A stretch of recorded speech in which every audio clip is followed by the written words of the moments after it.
It's now my great pleasure to welcome my next speaker. You might have noticed there's a slight change in the program. So I'd now like to welcome Dr Nathan Barlett.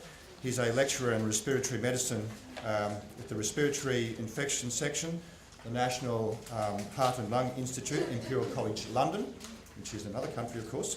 Following the award of his PhD, Dr Bartlett undertook a 5-year postdoctoral research position with Professor Geoffrey Smith, first at the Sir William Dunn School of Pathology, University of Oxford, and then the Department of Virology at the Imperial College London. Looking to move into human disease and medicine-driven field, Dr Bartlett undertook a postdoctoral position at the Department of Respiratory Medicine within the National Heart and Lung Institute. Since joining the Institute, Dr Bartlett has been a co-applicant on several successful grants, and since his lecturer appointment was successful as a principal investigator in achieving a Medical Research Council project grant to study the role of interleukin 25 in asthma exacerbations. Whilst maintaining links with Imperial College and the Medical Research Council and Asthma UK, Centre for Allergic Mechanisms in Asthma, Dr Bartlett is now based at the University of Newcastle in Australia. He's working with Asthma Australia in the development of education tools targeting adolescents.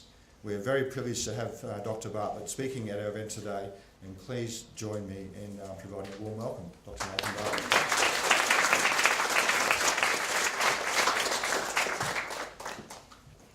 Thank you all for that lovely introduction. So I'm coming at this from a very different perspective, as the introduction indicated. I'm a virologist by training and really got into the field of asthma exacerbations through a research interest in virology. And at Imperial College and now at the University of Newcastle, I'm really privileged to be working kind of at the coalface of basic research and clinical based research models that really try to look at the mechanisms involved in controlling asthma exacerbations, both at a very fundamental basic level, but also in the context of human clinical trials as well. So really a translational emphasis on the work. And I'm going to be using that to sort of highlight some of the advances I think are being made in the field of treating exacerbations, and really with the focus on the role and the impact infection has on asthma, and that'll be focused mainly on exacerbations. So the interaction of infection with asthma is really complex, and the more we learn and understand about this, the more complicated it becomes. I've got a pointer here. Oh, there we go. So I think there are two main areas that we need to focus on. The first is the role infection plays in the inception of asthma, and it's now becoming clear that respiratory infection early in life, particularly when it interacts with atopic sensitization, is a real big driver in the development of asthma. And there are a lot of other factors involved in that as well, such as the time of the year you're infected, microbial products in your environment, your lifestyle, family size, genetics. But it's becoming quite clear, I think, with some of the big infant cohort studies coming out of the US, for example, that respiratory infection early in life is a really important driver for asthma. So kids who have lots of respiratory infections, particularly before the age of 6, usually sort of between 1 and 3 years of age, who tend to wheeze with those infections, have a higher risk of developing asthma later in life. And some question is now arising is what happens first? Is it atopic sensitization, or is it viral wheeze, or is it an interaction? It's becoming clear now that atopic sensitization precedes infection, and if you are sensitized, then receive severe respiratory infection early in life, you have a much greater risk of developing asthma. So that's asthma inception. As I said, it's very, very complicated, and it's something that a lot of work is going into understanding, but I think we're a long way away from really teasing apart all of the factors that are involved in that above and beyond this interaction between atopic sensitization, allergy, and viral infection. What I'm going to focus on more today really is exacerbation, so the impact of infection on established asthma. And so that's down the bottom of the diagram here. You can see that I've got severe infection and asthma exacerbation, and really it's a bidirectional interaction. So asthmatics are more susceptible to more severe respiratory infection, but they're also infection makes their asthma worse. So it really is a bidirectional interaction between infection and asthma that we need to be aware of. And understanding how this interaction operates at that sort of immunological, mechanistic level is going to be key to the design and development of new and better therapies for treating asthma exacerbations. There's a lot of discussion about the role of winter virus infection in asthma, and I think it's clear that certainly in Asthma Inception, and there's some good data now coming out of some of these birth cohort studies, that the time of year you were born can influence A, your risk of severe viral infection, but B, that is also linked to your risk of developing asthma. So kids who are between 4 and 6 months of age during the winter period, so November to January if you're in the Northern Hemisphere, the opposite for Australia. If you're at that susceptible age, there appears to be a window of opportunity there where the immune system is perhaps not mature enough and maternal antibody and coverage is waned, that you're susceptible to severe respiratory infection, primarily with respiratory syncytial virus leading to bronchiolitis, but also rhinovirus may play a role even at this early time. If you succumb to such an infection, then there's also a linked increase in risk of developing asthma later in life. So clearly the winter viral season can have a role in playing in asthma development. But for exacerbations, it's less clear. And what are we talking about when we're talking about exacerbations? And I think Joe gave a really excellent introduction to severe asthma and severe asthma and exacerbations. There's a lot of overlap there, and indeed the IACI produced a report recently looking at the big issues in asthma, and the two aspects of asthma they highlighted as being particularly important and requiring serious attention for both serious asthma and asthma exacerbations, because I think they are susceptible to similar problems. But what are we talking about when we're talking about asthma exacerbations? And the definition of an exacerbation can be quite difficult to pin down, but I think most people agree that it's considered to be an increase in a patient's asthma symptoms with increasingly impaired lung function that require increased medication and or an unscheduled visit to a physician or hospitalization. So what do we know about asthma exacerbations in terms of when do they occur? And this was a study that looked at frequency of exacerbations and hospitalizations as a result of exacerbations in the Northern Hemisphere, looking at a number of countries, Canada, Sweden, England and Scotland. And if you look at the peak, it's not occurring in December or January. There is a peak here, but the major peak is actually occurring the first weeks of September. And that peak coincides with the return of kids to school. Okay, so whereas winter viral infections may be an important driver in asthma development, in terms of exacerbations, they aren't the key driver of exacerbations. It's school-age kids that are the key driver of asthma exacerbations. And it's actually nicely highlighted by the fact that in Sweden and in Scotland, the kids go to school 2 weeks earlier than they do in the other countries indicated here, and their peak of asthma exacerbations actually coincides 2 weeks earlier.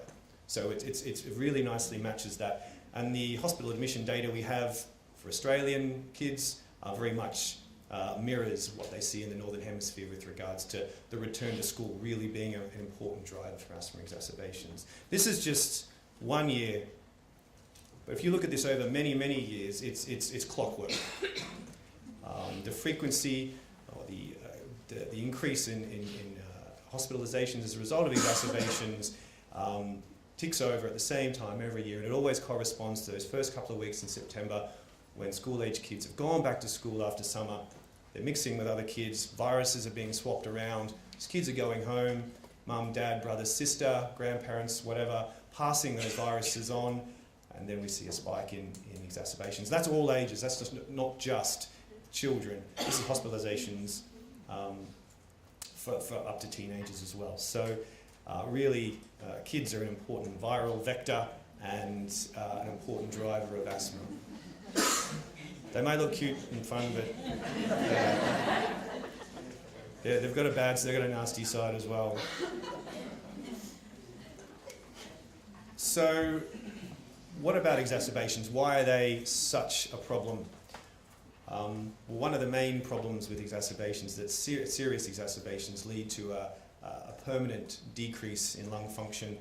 This is just some data from a study, I think this was a study funded by AstraZeneca a couple of years ago, that showed that if we just focus on the placebo group, for example, this is looking at the mean drop in FEV1 % predicted after a severe exacerbation, and you can see that for the non-exacerbators, there's not much of a change. They have asthma, so they do have a lower FEV predicted, but those that had a severe exacerbation during the study period had a significant drop at 3 years at the end of the study. So showing that exacerbations do lead to a permanent reduction in lung function, which is a problem if you consider you will have numerous exacerbations during the course of your life.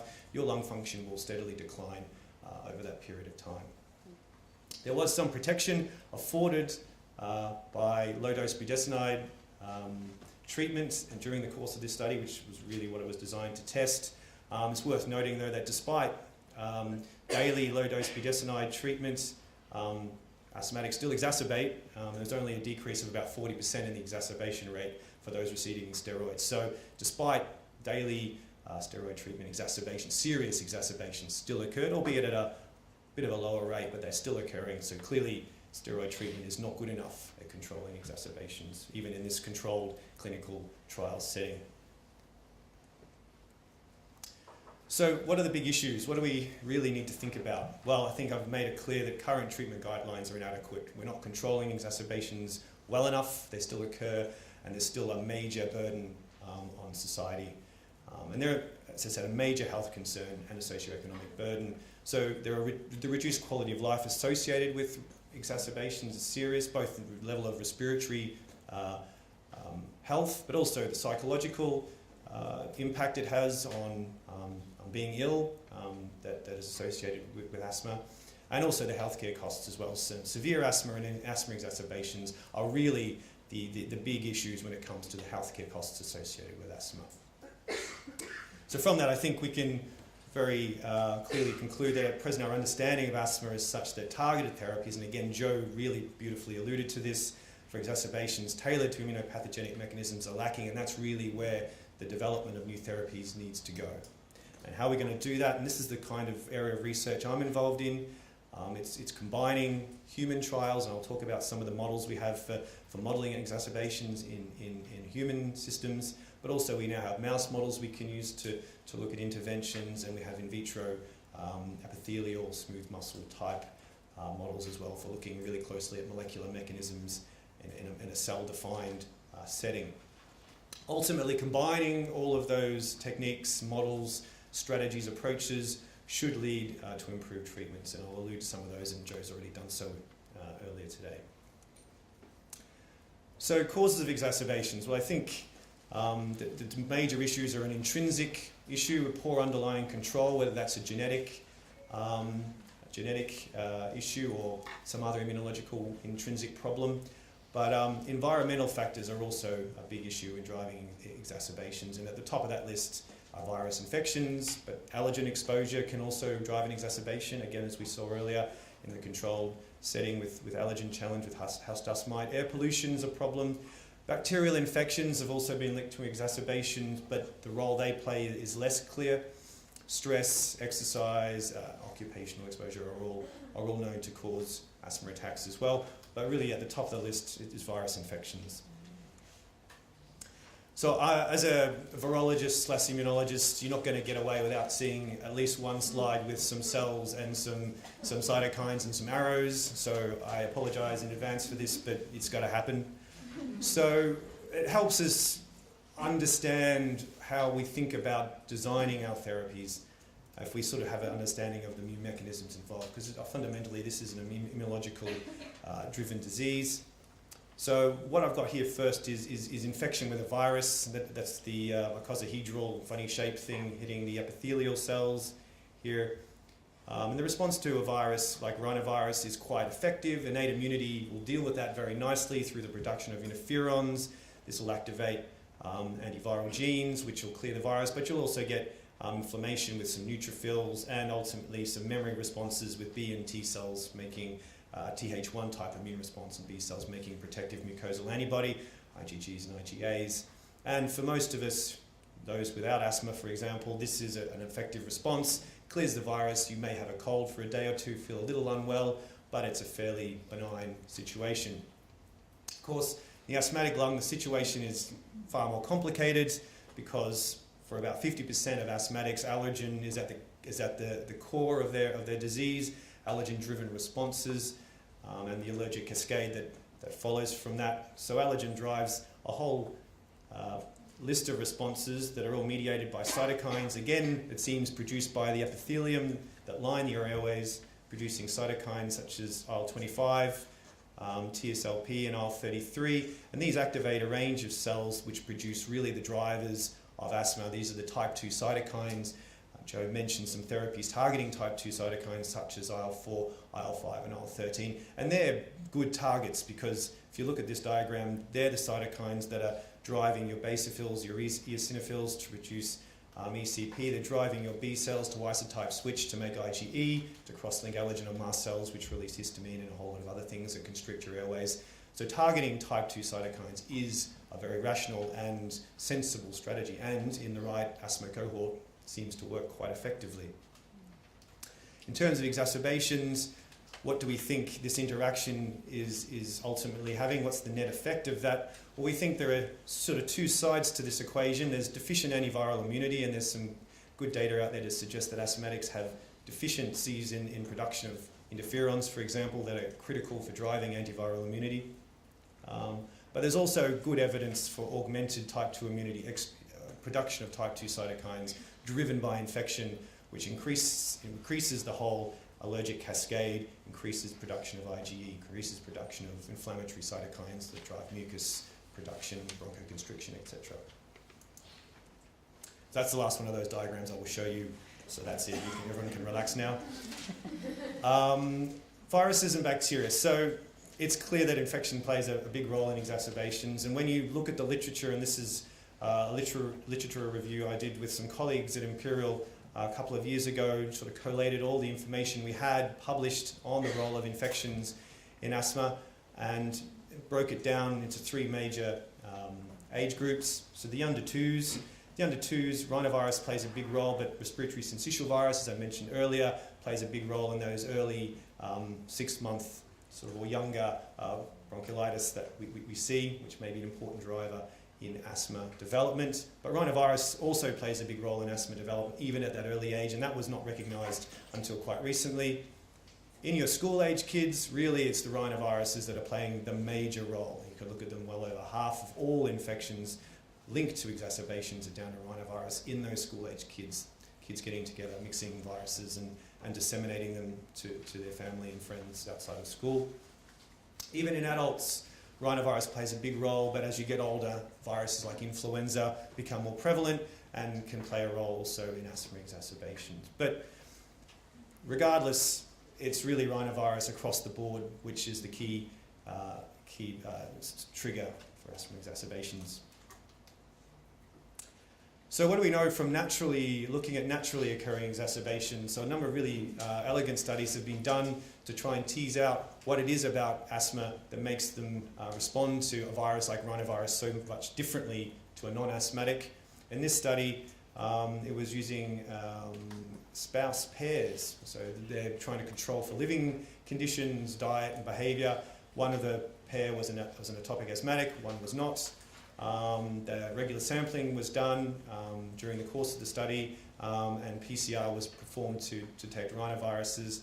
And what the upshot from that was that atopic asthmatics and non-asthmatics had the same number of infections, but it was the asthmatics who responded far more severely to the infections, to the healthy spouse control. So really it's not more infections in asthma, it's just more severe infections driving their asthma exacerbation. Another study looked at the link between allergy and infection, and there were two independent studies done. One was done in adults, another was done in children, and this looked at either admitted to hospital with acute exacerbations of asthma. They measured atopic sensitization, they measured how much allergen they'd been exposed to, and this was by going to their home, hoovering up dust from the carpet and from the lounge, etc., looking for levels of allergen, primarily house dust mite. And they also look for virus infection, looking molecular techniques in the nose using nasal lavage and PCR, and there was the appropriate controls for that.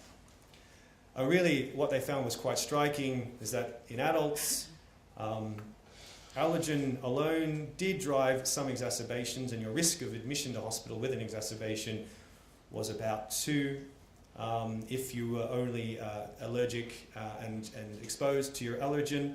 But if you had both allergic sensitization, exposure to allergen, and a viral infection, your risk of an exacerbation, hospitalization, was significantly higher. So really providing good evidence that interaction with allergic responses and infection were really important for driving an exacerbation. And the data for the kids was even more profound in that really even for kids that were allergically sensitized, being exposed to that allergen in their day-to-day environment really didn't increase their risk of hospital admission with asthma. It was only when they had a respiratory infection did that risk jump up very significantly. So again, showing that infection was the key driver for exacerbations. This is possibly my favorite slide of all time. And I've presented it 100 times, and I will continue to present this slide for probably as long as I work in this field. So this was a study, it was a PhD done by Sebastian Johnston, who was my boss at NHLI in London. And this was his PhD. This is data published from his PhD. And what he hypothesized was that whenever kids had an exacerbation, there would be a virus present. And the way to do that, and this is back in the mid-1990s, when molecular techniques like PCR were only just coming online. In the old days, the only way you could detect the presence of a virus was through serology, to look for antibodies, which is a fairly blunt and cumbersome way of doing it. These sensitive PCR techniques allowed you to look directly for genetic material of the virus directly in clinical samples, and that's exactly what Seb did. So whenever the child, this is data from 3 children here, whenever the child had an indication of an exacerbation through loss of lung function, increased symptoms, he took some nasal lavage, I think it was, and performed a PCR and looked for a range of viruses: influenza, parainfluenza, rhinovirus, RSV, a whole sort of battery of usual suspects when it comes to respiratory infection in kids. And I hope you can see it properly. Yeah, you can. Invariably, almost every time he was detecting a rhinovirus at the time of infection. And this is really the first clear evidence that rhinoviruses are the real culprits when it comes to infection-driven exacerbations. So I should say something about rhinoviruses because not a lot of people know about them. They don't receive anywhere near as much press as, say, influenza, which is far more scarier. Rhinoviruses cause a cold. They're the most common infectious agent in humans, actually. They've been reported since the ancient Egyptians. They were discovered, a virus infection was linked to a cold in the 1920s, but we didn't really isolate the first isolate rhinoviruses until the 1950s. So they've been around a long time. The disease caused by them has been talked about for a long time, but really they don't receive a lot of press, and I don't think they're very much underappreciated in terms of their role in driving diseases such as asthma, but also COPD, cystic fibrosis, and other chronic respiratory diseases. So when you look specifically for rhinoviruses and ask what is their link with asthma development, this is going back to asthma development again, but this is focusing directly on rhinoviruses and other viruses, using molecular techniques now to specifically identify them.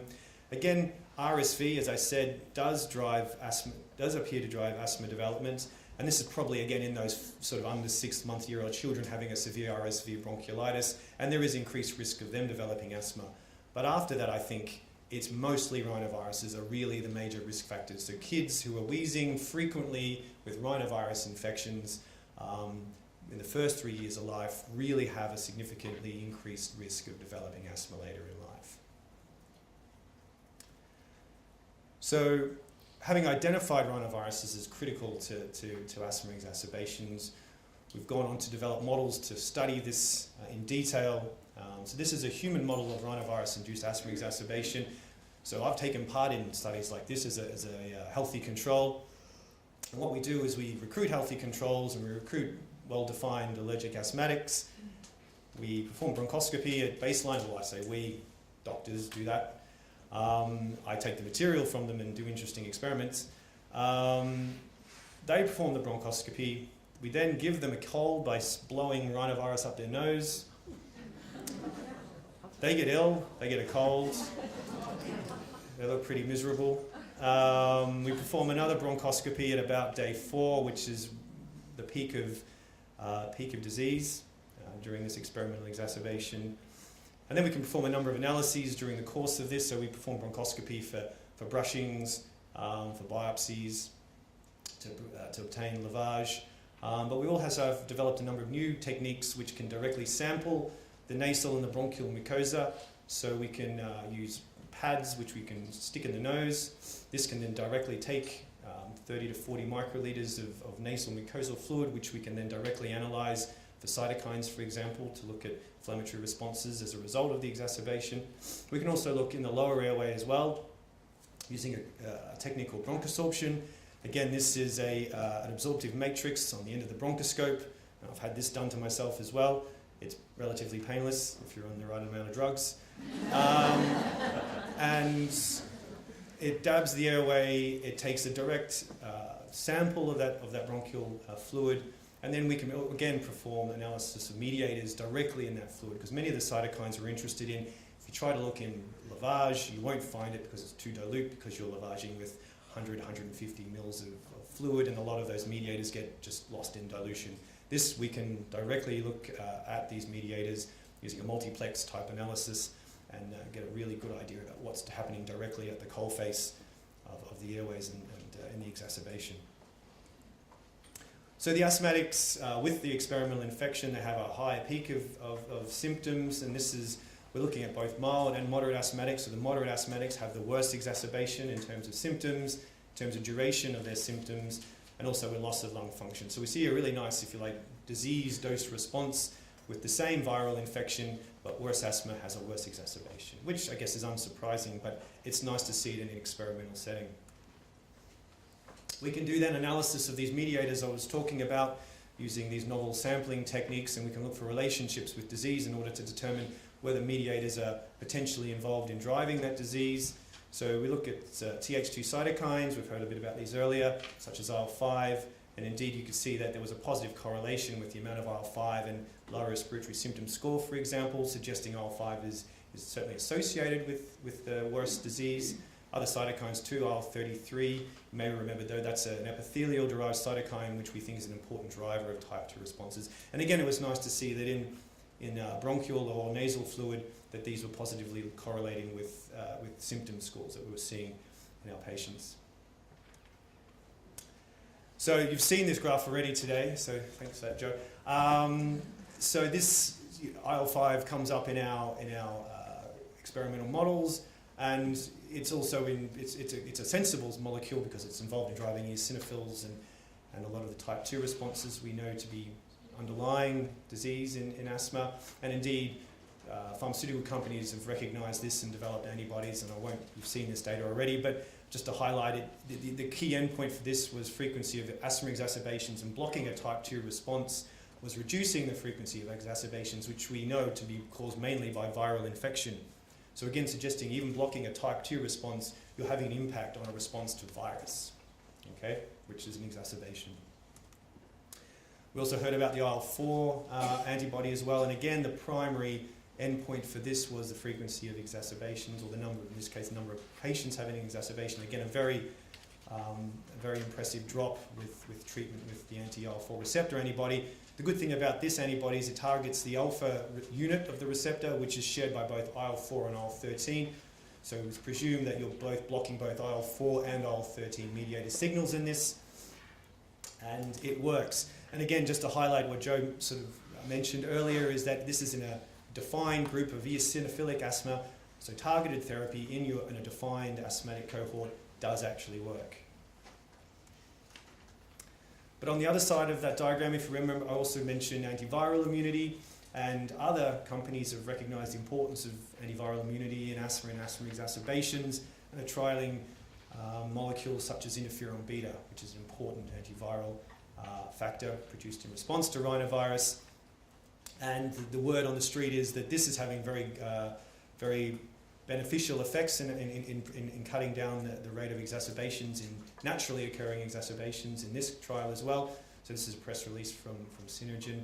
So again, suggesting that if you affect the balance either at the level of antiviral immunity or at the level of type 2 inflammation, either way you can restore that balance, you're going to have a beneficial therapeutic impact on asthma exacerbations. I have to say something about flu, because flu's exciting, but not as important as rhinoviruses. It was the most common underlying condition among people hospitalised with pandemic flu in 2009. So it is very much a key risk factor for severe influenza infection. Asthma is. But there's a great vaccine, so vaccinate. It's that simple. Because remember, the rate of infection with flu is only about 5 to 10% of the population per year, i.e. you're likely to have one flu infection maybe every 10 to 20 years, okay? Compare that to rhinovirus, where you're infected 2 to 3 times a year, all of you. And if you're a school-aged child, make that 5 or 6 times a year. Also, unlike flu, for rhinovirus, there's no vaccine and there's no antivirals. So flu is important, and it's an easily preventable risk in asthma because there's a great vaccine. Unfortunately, we don't have that for rhinovirus yet, and we're certainly working on it, but it's a very difficult beast to vaccinate against for a number of reasons. So I think we still need to be mindful that rhinoviruses are going to be play a big role in asthma exacerbations into the future, even with things like pandemic flu going around. I think this is my last slide. I have to say something about bacteria. There are a number of bacteria that are linked with asthma exacerbations, strep pneumo, Haemophilus, etc., and also some atypical bacteria as well, so Chlamydia pneumoniae and Mycoplasma pneumoniae have also been linked. There may be an increased risk of bacterial pneumonia with excessive inhaled corticosteroid use, which we should be mindful of. So just making sure that we use medications at the lowest effective level. Of course, antibiotics are effective against bacteria, we know that. But the data to suggest a link between these organisms and exacerbations of asthma are not clear. And really the big issue there is commensal versus pathogenic bacteria. We know that 90% of the cells in our body are bacteria, okay? So you're 9/10 bacteria, actually. So what role they play and what drives them to become disease-causing, it's very difficult to tease out. You can often detect bacteria during an exacerbation, but whether or not it's actually having any role to play in driving the disease is less clear due to the fact that you have bacteria in you and on you all the time. So that requires more study, I think, but certainly perhaps secondary bacterial infections may be important, particularly if you're immunosuppressed using excessive corticosteroids. Okay, so I'll wrap it up, I think. Hopefully I've made it abundantly clear that viral infections play a key role in asthma development, but also in an exacerbation of established asthma. And really rhinovirus is the most important viruses involved here. And this is because of the frequency of infection. This is because we don't have any vaccine or really any viral, so there's nothing to do to stop you becoming infected, and you were infected multiple times every year. Steroids fail to prevent exacerbations, and even in a controlled study, it only reduces exacerbation frequency by about 40%.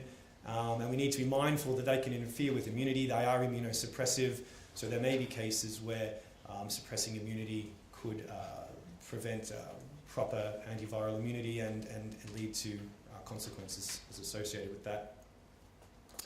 But new therapies will target immune mechanisms, and I think I've highlighted either targeting type 2 immunity and or antiviral immunity.